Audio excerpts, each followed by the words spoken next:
അസ്സലാമലൈക്കും. ഇന്നൊരു ആട്ടിൻ്റെ തലക്കറിയാണ് ട്ടാ. അപ്പോൾ അതെങ്ങനെ തയ്യാറാക്കണതെന്ന് നോക്കാം. എല്ലാവർക്കും ഇഷ്ടപ്പെടുന്ന ഒരു വിഭവം തന്നെ. ആട്ടിൻ തലക്കറി ആർക്കും ഇഷ്ടപ്പെടാത്തവരുണ്ടാവില്ലല്ലേ. അപ്പോൾ അതിപ്പോൾ എങ്ങനെ തയ്യാറാക്കണതെന്ന് നോക്കാം. അപ്പോൾ ആദ്യം തന്നെ കുറച്ച് കല്ലുപ്പും വിനാഗിരി ഒഴിച്ചിട്ട് അത് വൃത്തിയാക്കി എടുക്കുന്നുണ്ട് ട്ടാ. കല്ലുപ്പാണ് ഇട്ട് കൊടുത്തിട്ടുള്ളത്. എന്നിട്ട് നമ്മൾ ഇതിലേക്ക് കുറച്ച് മഞ്ഞൾപ്പൊടി ഇട്ട് കൊടുക്കുന്നുണ്ട്. അതേപോലെ തന്നെ തിളച്ച വെള്ളം ഒഴിച്ച് കൊടുക്കുന്നുണ്ട് ട്ടാ. തിളപ്പിച്ച് ഊറ്റണേക്കാൾ നല്ലത് ഇങ്ങനെ ചെയ്യാണ്. കുറച്ച് കല്ലുപ്പും വിനാഗിരിയും അതേപോലെ ഇത്തിരി മഞ്ഞൾപ്പൊടിയും തിളച്ച വെള്ളം കൂടെ ഒഴിച്ചിട്ട് ഒരു 10 മിനിറ്റ് സോക്ക് ചെയ്ത് വെച്ചാൽ മതി. അതിൽ കൂടുതലൊന്നും വെക്കേണ്ട ആവശ്യമില്ല. അപ്പം തന്നെ അതിൻ്റെ നെയ്യും കാര്യങ്ങളൊക്കെ പോവും. അത് നെയ്യൊക്കെ വേണമെന്നുള്ളവർ ഇത് ചെയ്യേണ്ട ആവശ്യമില്ല ട്ടാ. അപ്പോൾ ആടിൻ്റെ തലയിലൊക്കെ നല്ല നെയ്യും കാര്യങ്ങളൊക്കെ ഉണ്ടാവും. അപ്പോൾ അതൊക്കെ ഒന്ന് വൃത്തിയായി കിട്ടാൻ വേണ്ടിയിട്ടാണ് ഇങ്ങനെ ചെയ്യണത് ട്ടാ. ഇത് ഇറച്ചിയിലും ഇങ്ങനെ തന്നെ ചെയ്തെടുക്കുക. നമ്മൾ ആട്ടിൻ്റെ ഇറച്ചിയൊക്കെ നല്ല നെയ്യുണ്ടെങ്കിൽ ബീഫിൻ്റെ ഒക്കെ ചെയ്തെടുക്കുകയാണെന്ന് വെച്ചെങ്കിൽ ഇങ്ങനെ ചെയ്യാം. അപ്പോൾ അതിലേക്ക് എടുത്ത് വെച്ചിട്ടുള്ളത് 2 മീഡിയം സൈസിലുള്ള സവാള, ഒരു 10-15 ഉള്ളി, ചുവന്നുള്ളി, അതേപോലെ തന്നെ ഒരു 5-6 വെളുത്തുള്ളി, ഇഞ്ചി, പച്ചമുളക് അതൊക്കെ എടുത്ത് വെച്ചിട്ടുണ്ട് ട്ടാ. ചുവന്നുള്ളി ഇതിൻ്റെ മെയിനാണ്. ചുവന്നുള്ളി കൂടുതലുണ്ട് വെച്ചെങ്കിൽ സവാള ഇട്ട് കൊടുക്കേണ്ട ആവശ്യമില്ല. ചുവന്നുള്ളി മാത്രം ഇട്ട് കൊടുത്താൽ മതി. അതേപോലെ തന്നെ കുരുമുളക് ചതച്ചത്, നല്ല ജീരകം, പെരിഞ്ജീരകം ഒക്കെ ഇതിലേക്ക് വേണം ട്ടാ. ആട്ടിൻ്റെ തലക്കറിയിലേക്ക് കൂടുതൽ തന്നെ സവാളയും തക്കാളിയും ഒന്നും തക്കാളി ഇട്ട് കൊടുക്കണില്ല ട്ടാ. ആട്ടിൻ തല കറിയിൽ ഒക്കെ കുഴച്ചിട്ട് ആണ് നമ്മൾ വെച്ച് കൊടുക്കുന്നത്. തക്കാളി ഇട്ട് കൊടുക്കേണ്ട ആവശ്യമൊന്നുമില്ല. അപ്പോൾ നമ്മൾ എല്ലാതും റെഡിയാക്കിയിട്ട് ഇതിലേക്ക് ഇട്ട് കൊടുക്കുന്നുണ്ട്. നല്ലൊരു കറി തന്നെയായിരുന്നു ട്ടാ.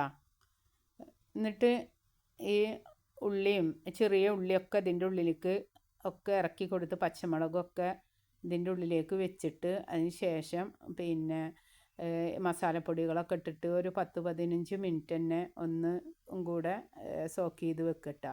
അപ്പോൾ ഞാൻ ആദ്യം തന്നെ ചാറ്റ് മസാല ഇട്ട് കൊടുത്തിട്ടുണ്ട്. നല്ല ജീരകം, പെരിഞ്ജീരകം, പച്ചമല്ലിയൊക്കെ പൊടിച്ചിട്ടുള്ള മസാലപ്പൊടി ഉണ്ടല്ലോ, കുരുമുളകും ഒക്കെ ആ മസാലപ്പൊടിയാണ് ഇട്ട് കൊടുത്തിട്ടുള്ളത് കേട്ടോ. പിന്നെ കുറച്ച് ഞാനൊരു മീറ്റ് മസാല ഇട്ട് കൊടുത്തിട്ടുണ്ട്. അതേപോലെ തന്നെ കുറച്ച് വെള്ളം ഒഴിച്ച് കൊടുക്കുക. ഇത്തിരി വെള്ളം ഒഴിച്ച് കൊടുത്തിട്ട് ഒന്ന് കുഴച്ച് കൊടുക്കുക കേട്ടോ.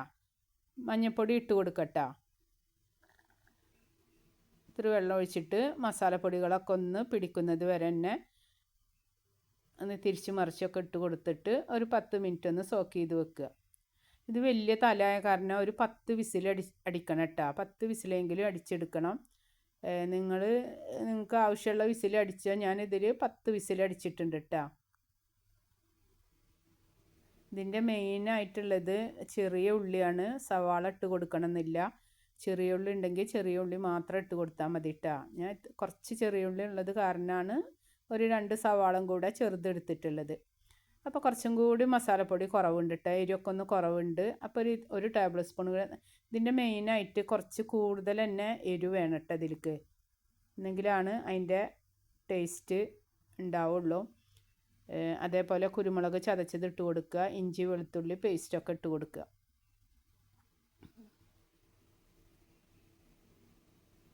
അപ്പോൾ നമ്മുടെ മസാല ഒക്കെ ഇട്ട് റെഡി ആക്കിയിട്ടുണ്ട്.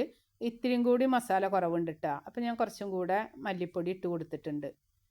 കുറച്ച് വലിയ തല കാരണം കൂടുതൽ മസാല ഇട്ടിടണം. പിന്നെ കൂടുതൽ വെള്ളം ഒഴിച്ച് കൊടുത്തിട്ടുണ്ട് കേട്ടോ. കണ്ടില്ലേ, ഇത്രയും വെള്ളം ഒഴിച്ച് കൊടുത്തിട്ടാണ് 10 വിസിൽ അടിച്ചെടുത്തിട്ടുള്ളത്.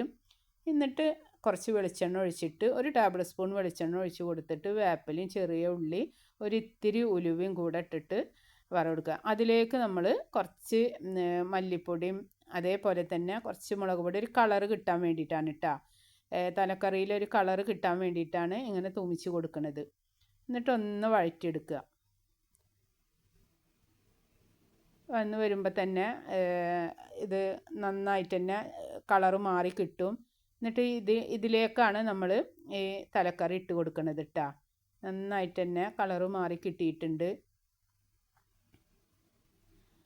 അപ്പോൾ നമ്മുടെ തലക്കറിയൊക്കെ റെഡി ആയിട്ടുണ്ട്. 10 വിസിലടിച്ച് എന്നിട്ട് ഇതിലേക്ക് ഇട്ട് കൊടുത്തിട്ടുണ്ട്. കൂടുതൽ വെള്ളം ഒഴിച്ച് നല്ല വറ്റിച്ചിട്ട് 10 വിസിലടിച്ചപ്പോൾ തന്നെ വെള്ളമൊക്കെ പാകമായി കിട്ടിക്കണം കേട്ടോ. എന്നിട്ട് ഒന്ന് ഇതിലേക്ക് ഇട്ട് കൊടുക്കുക. പച്ചമണമൊക്കെ ഒന്ന് മാറി കിട്ടാൻ വേണ്ടിയിട്ട് അപ്പോൾ ലാസ്റ്റാണ് കുരുമുളക് പൊടിയും ഗരം മസാല ഇട്ട് കൊടുക്കണം കേട്ടോ.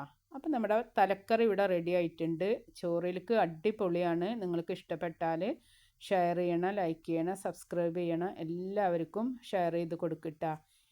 ഇഷ്ടമായാലും ഒരു സബ്സ്ക്രൈബ് തരണം. അസ്സലാമു അലൈക്കും. അടുത്ത വീഡിയോ ആയിട്ട് കാണാം.